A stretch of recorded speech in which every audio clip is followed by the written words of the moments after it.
countries like India and other big emerging markets step up and play a role that helps to take a bit of ownership of that process and drive the reform forward? Do you see that as a feasible way of making progress if the US and China are too busy looking at each other?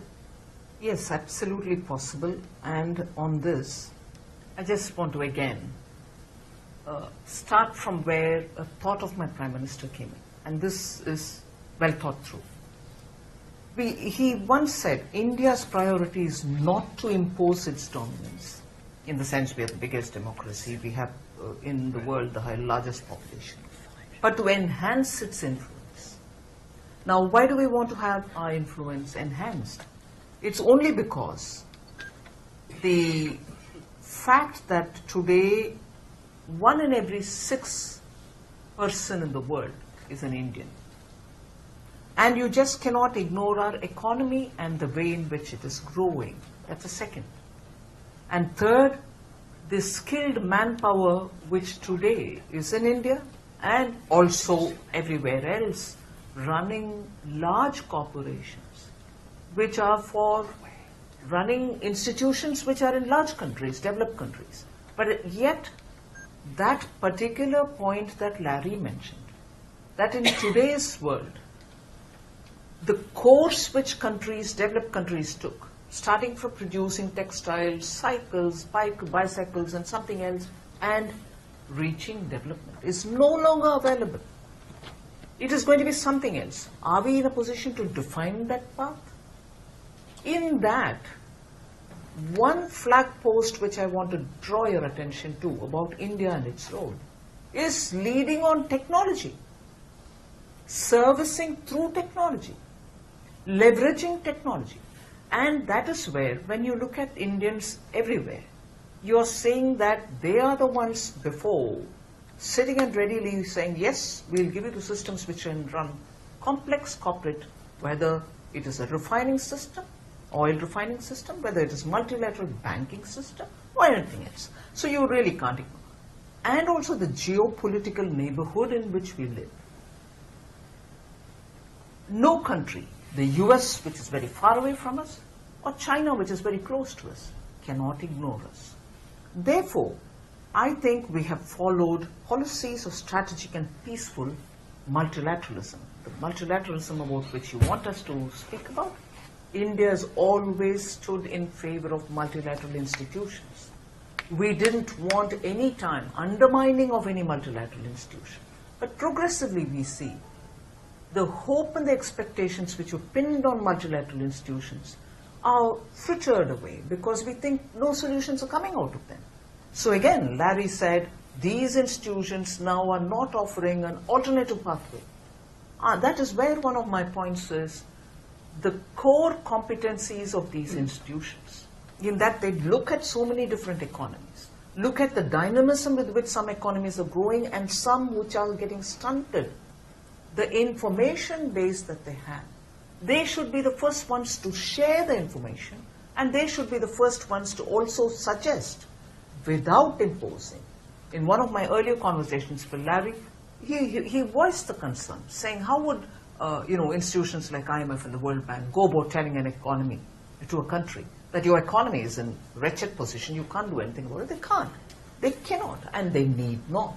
But yet, they can, with a wealth of information and experience and the manpower, the kind of human resources they have, share in time information with countries and also lead to build the strength of institutions, not tear down institutions, but strengthen institutions for the global good, which I would think is very necessary to strengthen multilateralism. We are in favor of multilateralism. We've, of course, spoke about a lot of things about sustainability, life, which is a mission in India, L with a small I and F, E, lifestyle for environment, adapt to certain kinds of living, and so on. But shaping the future is one very ambitious, nice goal, and we need to follow that. And we need to have Bretton Woods institutions work on that, rather than reacting to future developments. Unfortunately, in the last few decades, we see them reacting to future developments with the strength that they have, and I think therefore information sharing is one thing. India, of course, has International Solar Alliance, Biofuel Alliance, and we're talking about disaster resilient infrastructure. And all these need money. All these need help for countries which are in smaller economies, island economies, which need them. So through the digital public infrastructure that we have publicly funded and taken it up to different countries, we are spreading that attention. And I think these are areas in which India will contribute. Much before the IMFs of the world reach some countries in our neighborhood. And I'm not saying this with a sense of boast. I'm saying it more with a sense of responsibility.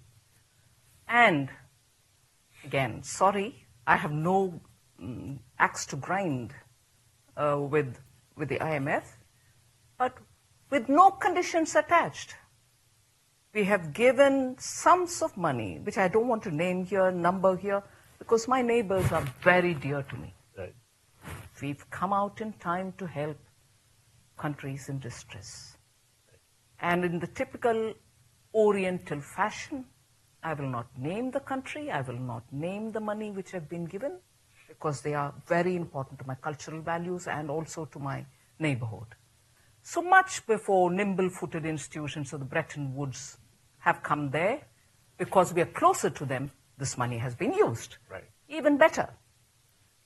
Many African countries, we extend a line of credit which is a highly discounted, line of credit to build their institutions, to build their bridges, to build their ports, railway stations, secretariats, and, let me add, with a sense of humility, many of them are in no position to pay back.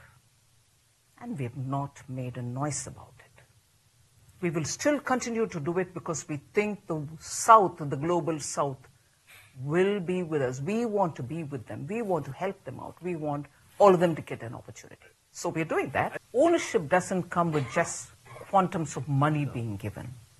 Ownership can also come when decisions are made in consultation, Right. when decisions can be transparent, when decisions are made to benefit the recipient and not so unifocused on my donor requires this, so you do it. They are in such desperation. We need to help. We need to do this.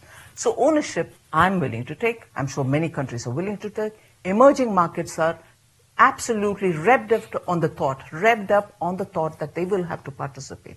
But of course, a voice and a hearing Have to come with it.